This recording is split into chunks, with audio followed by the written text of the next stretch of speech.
Mola Productions. Ginger Chinzwa mula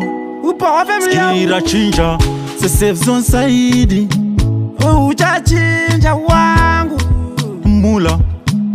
Bebe Aiwe chinja upenyu Uchachinja wangu Ramba uchiriza mango makunge ninja man Saka mkoma guru Pamango matine uturu Sakutoda kutokomba churu Imu muchete takatakura uru ngoma Atisi chitama jokes sa Mr. Bean Ngoma zedu chato vura obo makantin Mafanzi chima pakurira o quality Ya mangoma tichiparidza samakandiwa Kurova ngoma chete Mafanzi oti samo Pauye vachikanda ndaivo vavati tumo Ngoma tovapondera metara ngechitumo Ngomba rume puti voice redu ndiro pfumo Aiwe chinja upenyu Uchachinja wangu Ramba uchiridza mango makunge ninja man Saka mkoma guru Pamangoma tine uturu Sakutoda kutokomba churu Imu muchete takatakura uru ngoma Vanonzi bava family tinenge tasvika Ngoma isu tine mudzimu unosvika Vanotifarira vasingatifarire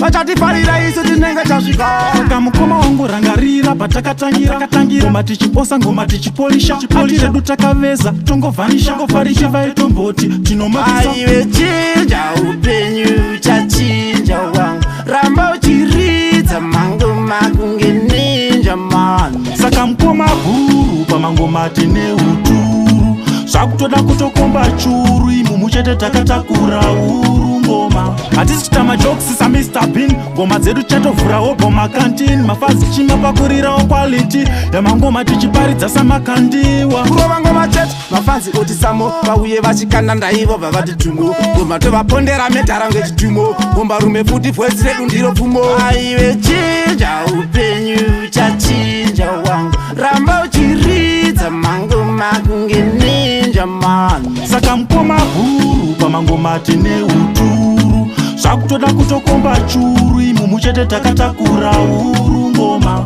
Aiwe chinja upenyu Uchachinja wangu Ramba uchiridza mango makunge ninja man Saka mkoma guru Pamangoma tine uturu Sakutoda kutokomba churu Imu muchete takatakura uru ngoma Vanonzi bava family tinenge tasvika Ngoma isu tine mudzimu unosvika Vanotifarira vasingatifarire vachatifarira isu tinenge tasvika Saka mukoma wangu rangarira patakatangira Ngoma tichiposa ngoma tichipolisha Atiredu takaveza tongovhanisha Ngofarisha vaitomboti tinomakisa